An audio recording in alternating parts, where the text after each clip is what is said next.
Okay நண்பர்களே, உங்களுக்கு இது என்னன்னு தெரியும். இது ரூபிக் கியூப்.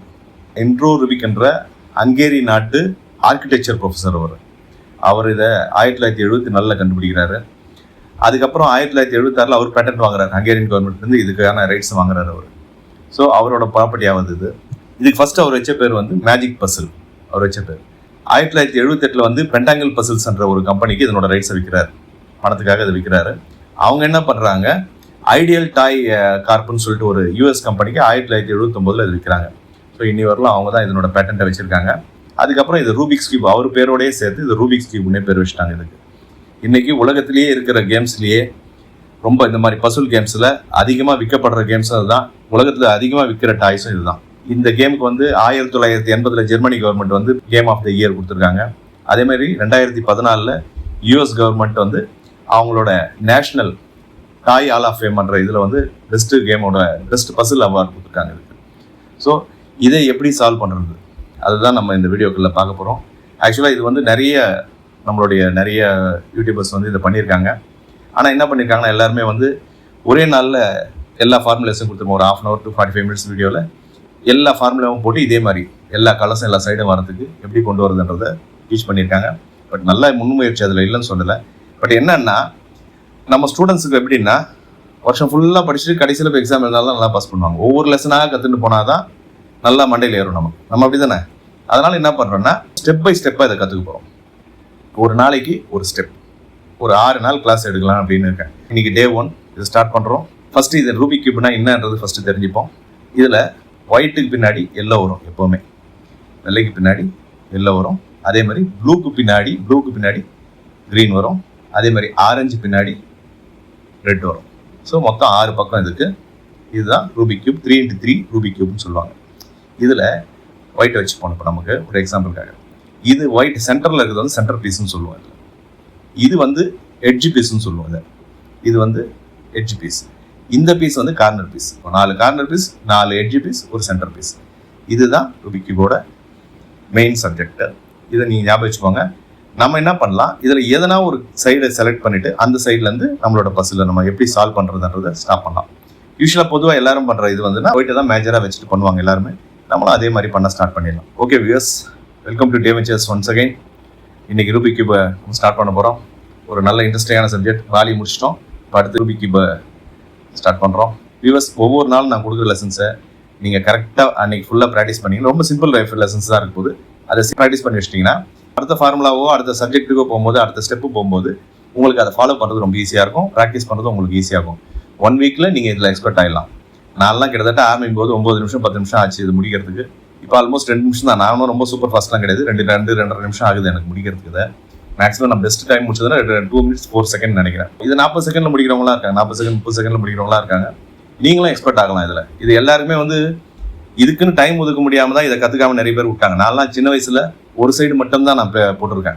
அதுதான் ப்ராக்டிஸ் பண்ணிக்கோ. இப்படி தான் பண்ண முடியும் போல இருக்குன்னு நினச்சிருந்தெல்லாம் உண்டு. நான் லேட்டர் நம்ம யூடியூப் டெவலப் ஆன அப்புறம் யூடியூப்ல நிறைய பேர் வீடியோ போட்ட அப்புறம் பார்த்து கற்றுக்கினது தான் இந்த கேமு.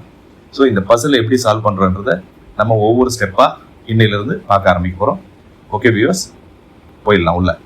ஓகே, இப்போது நல்லா ஷஃபிள் பண்ணி வச்சிட்டோம் இந்த கியூபை. ஸோ நம்ம இப்போ எப்படி நம்ம இந்த பசில் சால்வ் பண்ணான்ற லெசன்ஸை இப்போ ஸ்டார்ட் பண்ண போகிறோம். ஸோ ஃபஸ்ட் ஸ்டெப் நான் சொன்னேன் இல்லையா, ஒயிட்டை பேஸ் பண்ணி எல்லாம் பண்ணலாம் நம்ம. அதனால் ஒயிட்டை ப்ரைமரி கலராக வச்சுக்கோங்க. இப்போது ஃபஸ்ட்டு ஒரு ப்ளஸ் போட போகிறோம். இங்கே ஒயிட்டில் central piece, edge piece, 4 edge பீஸையும் ஒன்றா சேர்க்க போகிறோம். ஸோ இதுதான் நம்மளோட ஃபஸ்ட்டு வேலை. அட் த சேம் டைம் இந்த சைடில் இப்போது இங்கே ஒயிட் இருக்குன்னா ஒயிட்டுக்கு பக்கத்தில் ஆரஞ்சு, இந்த சென்டர் பீஸ் என்ன இருக்கோ அதுக்கு நேராக அது பக்கத்தில் இருக்க பீஸ் இங்கே வரா மாதிரி கொண்டு வர போகிறோம். அது எப்படி நான் பண்ணி முடியும்போது உங்களுக்கே புரியும். இப்போ சொன்னால் கன்ஃபியூஷனாக இருக்கும். இதை நம்ம ஃபஸ்ட் ஸ்டெப் நம்ம எப்படி பண்ண போகிறோம்னா, ஒயிட் சைடு பண்ணோம்னா சில கன்ஃபியூஷன்ஸ் வரும். என்ன கன்ஃபியூஷன்ஸ் வரும்னா இந்த லெசனோட லாஸ்ட்டில் நான் உங்களுக்கு சொல்கிறேன். ஏன் இந்த மாதிரி பண்ணுறோன்றதுக்கு காரணம் நான் சொல்கிறேன். ஃபஸ்ட்டு நம்ம என்ன பண்ண போகிறோம்னா எல்லோ சைடை எடுத்துக்கலாம். இப்போ என்ன பண்ணுறோம், எங்கெங்கே எட்ஜ் பீஸ் இருக்கோ அந்த எட்ஜ் பீஸ்லாம் இங்கே கொண்டு வர போகிறோம். Yellow, white, white, white, white கொண்டு வர போகிறோம். அதுதான் நம்மளோட ஃபஸ்ட் லெசன். எப்படி கொண்டு வர போகிறோன்றதை பாருங்கள். இப்போது எங்கெங்கே எட்ஜ் பீஸ் இருக்குதுன்னு பாருங்கள். இங்கே ஒரு எட்ஜ் பீஸ் இருக்குது ஒயிட்டில், இன்னொரு எட்ஜ் பீஸ் எங்கே இருக்குது, இங்கே 2 எட்ஜ் பீஸ் இருக்குது இந்த சைடில், இங்கேயே 3வது எட்ஜ் பீஸும் இருக்குது. ஸோ 3 எட்ஜ் பீஸ் இங்கே இருக்குது, ஒரு எட்ஜ் பீஸ் இந்த சைடு இருக்குது.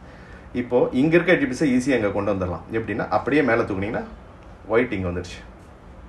எட்ஜ் பீஸ், இந்த எட்ஜ் பீஸ் இங்கே வந்துடுச்சு. இந்த லெஃப்ட் சைடு இருக்கு இல்லையா, இந்த ஒயிட், இந்த எட்ஜ் பீஸையும் இங்கே ஈஸியாக கொண்டு வந்துடலாம். எல்லோக்கு பக்கத்தில் 2 பீஸ் கொண்டு வந்தாச்சு. அந்த பீஸை நம்ம தூக்கும்போது கீழே இருந்த பீஸ் மேலே வந்துடுச்சு. இப்போ ஆட்டோமேட்டிக்காக நமக்கு இப்போ இந்த 2 எட்ஜ் பீஸையும் இங்கேயும் கொண்டு வரணும். இவ்வளோ தான் நம்மளோட வேலை. அதுக்கு என்ன பண்ண போகிறோம்னா, ஒரு சின்ன ஹைட் அண்ட் சீக் நேராக இங்கேருந்து அந்த சைடு திருப்ப போகிறோம். இந்த சைடு திருப்பிட்டோமா, அப்படியே இப்போ மேலே தூக்கிங்கன்னா மேலே வந்துடும். இது ப்ராக்டிஸ் பண்ணிங்கன்னா உங்களுக்கு ஈஸியாக வரும். இப்போ என்ன பண்ணுறோம், இந்த சென்டர் பீஸ் இங்கே இருக்குது இல்லையா, இப்போது இதை எப்படி பண்ண போகிறோன்னா, இது அதே மாரி தான் இப்போ ஏற்கனவே பண்ணோம் இல்லையா, அதே மாதிரி இதையும் இந்த பக்கம் திருப்புறோம். திருப்பிட்டு மேலே கொண்டு வந்துடும். இப்போ பார்த்தீங்கன்னா எல்லோ பக்கத்தில் 4 சென்டர் பீஸ். இதை பற்றி கவலைப்படாதீங்க, கார்னர் பீஸை பற்றி கவலைப்படாதீங்க. எல்லோ பக்கத்தில் 4 ஒயிட் பீஸ் கொண்டு வந்தாச்சு. இப்போ ரைட்டுங்களா, 4 எட்ஜ் பீஸை எல்லோ பக்கத்தில் கொண்டு வந்தாச்சு. ஓகே, இதை கொண்டு வந்துட்டோம். இங்கேயே என்ன பண்ணணும், இதையும் சரி பண்ணிக்கணும். இப்போ ஃபஸ்ட்டு இது என்ன பண்ணுறீங்க, ரெட்டோட சென்டர் பீஸ் இங்கே இருக்குது, நேராக அப்படி திருப்பிடுங்க. வந்தாச்சா? அடுத்து என்ன பண்ணுங்கள், ப்ளூ ஆட்டோமேட்டிக்காக அதுவே சேர்ந்து போச்சு இதில். ஸோ 4 பார்த்தீங்கன்னா கரெக்டாக வந்துடுச்சு. இப்போ என்ன பண்ணுறீங்கன்னா, இதை ஒரு 180 டிகிரி கீழே இதை பிடிச்சிக்கோங்க. மேலே இந்த ஒயிட் பீஸை உங்கள் ஆள்காட்டி விரல பிடிங்க, கட்டை விரல கீழே பிடிங்க. ஒரு 180 டிகிரி ஒரு ட்விஸ்ட். ரைட்டா? அதே மாதிரி இந்த சைடு ஒரு 180 டிகிரி ட்விஸ்ட். அதே மாதிரி இந்த சைடு ஒரு 180 டிகிரி ட்விஸ்ட். அதே மாதிரி இந்த ஒயிட்டை 180 டிகிரி ட்விஸ்ட். இப்போ பார்த்தீங்கன்னா ப்ளஸ்ஸும் வந்துடுச்சு இந்த பக்கம், சேம் டைம் இதுவும் வந்துடுச்சு. இப்போது அந்த இதில் பார்த்தீங்கன்னா, இப்போது நான் அந்த பக்கம் எல்லோ வச்சுருந்தேன் இல்லையா, ரெட்டு சேர்ந்த உடனே எல்லாமே சேர்ந்து போச்சு ஆட்டோமேட்டிக்காக. சில நேரங்களில் எதுவுமே சேராமல் இருக்கும். அதை எப்படி பண்ணுறதுன்றதை உங்களுக்கு இப்போ காட்டுறேன். இப்போ இந்த க்யூப்பில் பார்த்தீங்கன்னா எல்லோவோட 4 எட்ஜ் பீஸ் சேர்த்துட்டோம். இங்கே நேச்சுரலாக ரெட்டு சேர்ந்துருக்கு. முதல் இதில் எல்லாம் ஆட்டோமேட்டிக்காக சேர்ந்துருக்கு இல்லையா, இப்போ ரெட்டு மட்டும் சேர்ந்துருக்கு, மற்ற ஆரஞ்சு சேர்ந்துருக்கு, மீதி எல்லாமே ஷஃபில் ஆகிருக்கு. இப்போ என்ன பண்ணலான்னா, ஃபஸ்ட்டு சேர்ந்தது இல்லையா ரெட்டும் ஒயிட்டும் சேர்ந்தாச்சு. இது என்ன பண்ணுங்கள், 180 டிகிரி ஒரு ட்விஸ்ட் பண்ணுங்கள், கீழே ஒயிட்டு கிட்ட கொண்டு போயிடுங்க. ஓகேயா? அதே மாதிரி இந்த பக்கம் ஆரஞ்சு சேர்ந்துருந்து இல்லையா, இதையும் மெதுவாக ட்விஸ்ட் பண்ணி கீழே கொண்டு போயிடுங்க. ஓகே, இப்போது ஒரு ஸ்ட்ரெயிட் லைன் இந்த சைடு மட்டும் வந்துடுச்சு. இப்போது கிராஸ் இதுதான், ஆனால் இங்கே ஷஃபில் ஆகி போயிருக்கு. இதை என்ன பண்ணணுன்னா, இப்போது இதை ரொட்டேட் பண்ணுங்கள். மேலே மட்டும் ரொட்டேட் பண்ணிங்கன்னா ப்ளூ எங்கே இருக்குதுன்னு பாருங்கள். சேர்ந்துருச்சா? ப்ளூ சேர்ந்துச்சுன்னா ஆட்டோமேட்டிக்காக பேக் சைட் க்ரீன் சேர்ந்துடும். ஸோ இப்போ என்ன பண்ணுறீங்க, இதை அகைன் 180 டிகிரி திருப்புங்க. அகைன் இதையும் 180 டிகிரி திருப்பினீங்கன்னா சேம் இது இங்கே வந்த மாதிரியே நமக்கு இங்கே கிடச்சிது இல்லையா, அதே ரிசல்ட் இங்கே வந்தாச்சு. ரெட் ப்ளஸ்ஸும் வந்துடுச்சு ஒயிட்டில், இது எல்லாமே ஒன்றா சேர்ந்துடுச்சு. Same results சேர்ந்துடுச்சு. அதாவது 2 டைப்பில் சொல்லி கொடுத்துட்டேன். இப்போது இது ஏன் வெள்ளை பக்கமே இங்கேயே வச்சு சேர்க்கக்கூடாதா அப்படின்னு சொல்லிட்டு நிறைய பேருக்கு ஒரு கன்ஃபியூஷன் வரும். ஏன் சேர்க்கக்கூடாதுன்னா, நீங்கள் இங்கேயே வச்சு சேர்க்கும்போது என்ன இஷ்யூ வரும்ன்றதை உங்களுக்கு காட்டுறேன் இப்போது. ஓகே, இப்போ ஒயிட் இங்கே இருக்குது, நம்ம என்ன பண்ண போகிறோம், எட்ஜ் பீஸுங்களை சேர்க்க போகிறோம். ஒயிட் சைடை செஞ்சோம்னா என்ன ப்ராப்ளம் வரும்ன்றது நான் இப்போ உங்களுக்கு சொல்லித்தரேன். கொண்டு வந்துட்டோம் இங்கே. ஓகேயா, ஒரு ஒயிட் கொண்டு வந்துட்டோம். இதை ஹைட் பண்ணி இந்த சைட்லேருந்து தூக்கின்னு வந்துடும் மேலே. முடிஞ்சிச்சா?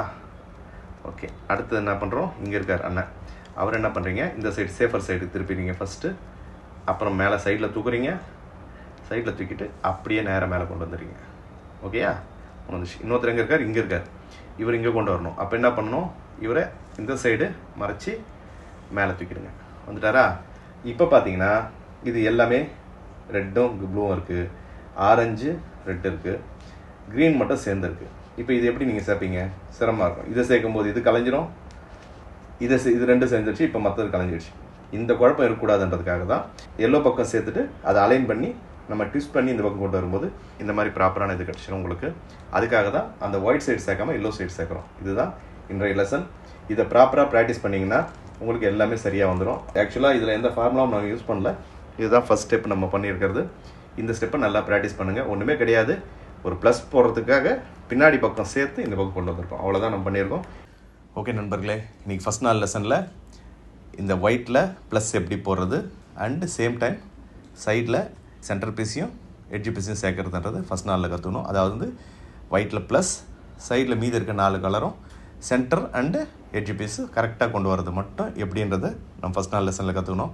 நாளைக்கு என்ன பண்ண போகிறோன்னா, நம்ம இந்த கார்னர் பீஸுங்களை சேர்க்க போகிறோம் அண்டு இதோட மேட்ச் ஆகிற மாதிரி. அதுக்கு 2 ஃபார்முலா நம்ம யூஸ் பண்ண போகிறோம். அது எப்படின்றது நாளைக்கு லெசனில் நம்ம பார்க்கலாம். இன்றைக்கி லெசனில் நம்ம சொல்லிக் கொடுத்தது எல்லாத்தையுமே நல்லா ப்ராக்டிஸ் பண்ணுங்கள். ரொம்ப ஈஸி தான், இதை ப்ராக்டிஸ் பண்ணுங்கள். அதுக்கப்புறம் உங்களுக்கு நாளைக்கு நான் அடுத்த சப்ஜெக்ட் சொல்லிக் கொடுக்கும்போது உங்களுக்கு அதை கண்டினியூ பண்ணுறது ஈஸியாக இருக்கும். ப்ராக்டிஸ் பண்ணுறது தான் முக்கியமான விஷயம். இதில் தொடர்ந்து ப்ராக்டிஸ் பண்ணுங்கள், ஈஸியாக பண்ணிடலாம். இதை ப்ராக்டிஸ் பண்ணாமல் நாளைக்கு கிளாஸ் நீங்கள் வந்தீங்கன்னா புரியாது உங்களுக்கு. அதனால் இதை ப்ராப்பராக ப்ராக்டிஸ் பண்ணிட்டு வந்துடுங்க. உங்களிடமிருந்து விடைபெறுவது உங்கள் நண்பன் செந்தில் தேவராஜ்.